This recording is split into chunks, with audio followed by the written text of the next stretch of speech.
जिल्हा नियोजन भवनचे लोकार्पण सोहळा आहे, काही आरोग्य जिथले जे आरोग्य केंद्र आहे त्यांचंही लोकार्पण आहे. तुम्ही त्या कार्यक्रमात जाणार आहात तर काय सांगा? तुमच्या मतदारसंघातल्या आरोग्य केंद्र नागपूर जिल्ह्यातील ज्या नवीन PSC झालेल्या आहेत त्या PSCचं उद्घाटन सोहळा आज आहे.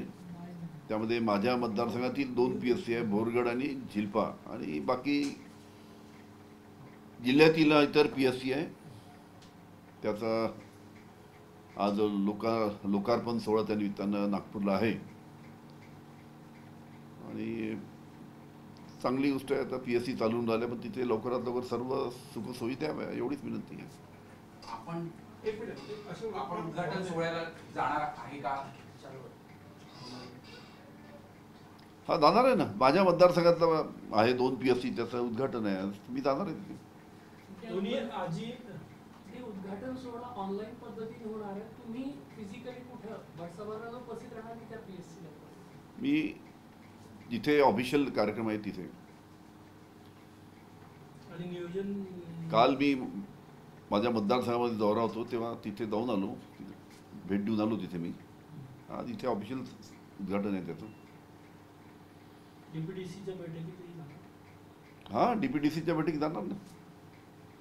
गेले काही दिवस तुमच्या दोघांमध्ये वाद सुरू आहे, ॲफिडेव्हिट पेनड्राईव्ह होईल. आज तुम्ही त्या बैठकीला आमोरासमोर येणार, काही चर्चा होणार आहे? काही बोलण्याचा प्रयत्न केला? शासकीय कार्यक्रम आहे. आमच्या राष्ट्रवादी काँग्रेस पक्षाची शिवस्वराज्य यात्रा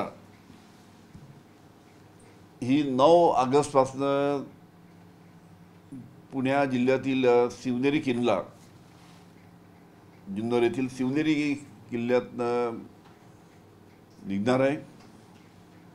आणि या शिवस्वराज्य यात्रेमध्ये जयंत पाटील आमचे अध्यक्ष राहतील, सुप्रियाताई सुळे खासदार त्या राहतील, अमोल कोल्हे राहतील, बाकी आम्ही सर्व मंडळी राहू तिथे.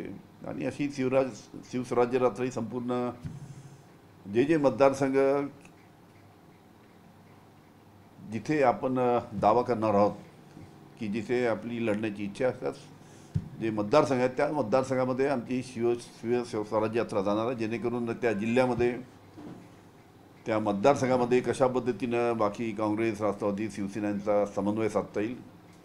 आणि त्याचबरोबर राष्ट्रवादी काँग्रेस पक्ष जो आमचा शरद पवार साहेबांचा पक्ष आहे त्याचं संघटन मजबूत करता येईल, या दृष्टीनंही शिवस्वराज्य यात्रा 9 ऑगस्टला निघते आहे आणि ती संपूर्ण महाराष्ट्रामध्ये जाणार आहे. किती मतदारसंघात ती संपूर्ण महाराष्ट्रात जाणार, विदर्भातल्या किती मतदारसंघात जाणार? आणि तुम्ही म्हटले की जिथे आम्ही लढणार आहोत तिथे ती यात्रा जाणार? लढणार नाही, जिथे आम्ही उमेदवारी मागणार आहोत.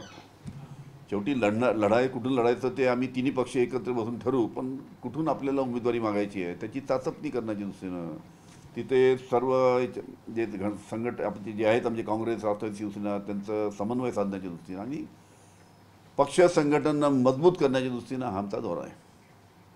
विदर्भात कुठे कुठे संपूर्ण आता महाराष्ट्राचा प्रोग्राम तयार करणं चालू आहे. त्यामध्ये विदर्भातसुद्धा आम्ही अनेक जिल्ह्यामध्ये अनेक मतदारसंघामध्ये जाणार आहोत.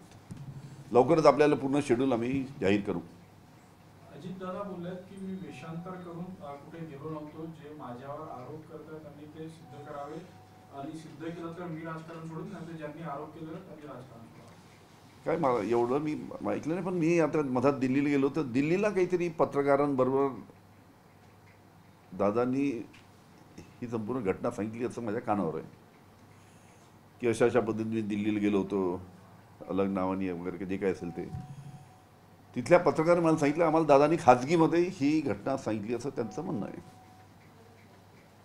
काय खरं काय खोटं मला कल्पना नाही. पण हे आरोप सिद्ध करावे, नाही तर राजकारण सोडावं असं त्यांनी म्हटलं. सिद्ध केलं तर मी राजकारण सोडलं. कसं आहे की आता हे खरोखरच घडलं, आता सगळे म्हणतात की घडलं, आणि घडलं असेल तर एका पक्षाचे प्रमुख आणि शासनामध्ये उपमुख्यमंत्रीपद असलेल्या व्यक्ती त्या बाबतीत जे सगळे आता सगळीकडे वक्तव्य येत आहे की अशा पद्धतीनं वेषांतर करून किंवा नाव बदलून जाता येतं का, अशा पद्धतीनं अनेकांनी त्याच्यावर आक्षेप घेतलेले आहेत. अजितदादा असं बोललं की महाराष्ट्रात एका पक्षाचं सरकार आता येऊ शकत नाही. ते तर सगळ्यांना माहीत आहे. कोणत्याही एका पक्षाचं सरकार महाराष्ट्रामध्ये येऊ शकत नाही. हे आजची वस्तुस्थिती नाही, ही गेल्या 15-20 वर्षापासून आपण पाहतो तेव्हापासूनची वस्तुस्थिती महाराष्ट्रामध्ये आहे. चला, धन्यवाद. एक शेवटचा प्रश्न. राहुल गांधींनी म्हटलेलं आहे की बजेटवर माझं भाषण आवडलेलं नाही, दोघं माझ्यावर ईडीची कारवाई होऊ शकते. कसं आहे की राहुलजींनी ज्या पद्धतीनं केंद्र शासनावर त्यांच्या अनेक धोरणावर हल्ला केला, अनेक गोष्टी सामोरे आणल्या, त्याच्यामुळे होऊ शकतं. त्यांनी जे सांगितलं की आजकाल तर तुम्हाला माहीत आहे की एजन्सीजचा वापर, ईडी असो, CBI असो, याचा वापर आपल्या विरोधकांची तोंडं बंद करण्यासाठी या एजन्सीचा वापर होतो आहे, हे सर्व देशाला माहीत आहे. त्याच्यामुळे बहुतेक त्यांनी ज्या पद्धतीनं टीका भारतीय जनता पार्टीवर केली, त्याच्यामुळे त्यांना असा मेसेज मिळाला असेल की तुम्ही ज्या पद्धतीने टीका करताय तुमच्यावर आम्ही ईडीची कारवाई करू, म्हणून त्यांनी पार्लमेंटमध्ये तशा पद्धतीचं राजीव गांधींनी वक्तव्य केलं असेल.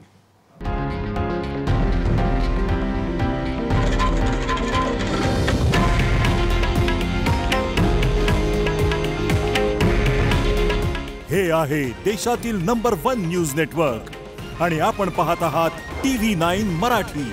काळजी तुमची, हित महाराष्ट्राचं.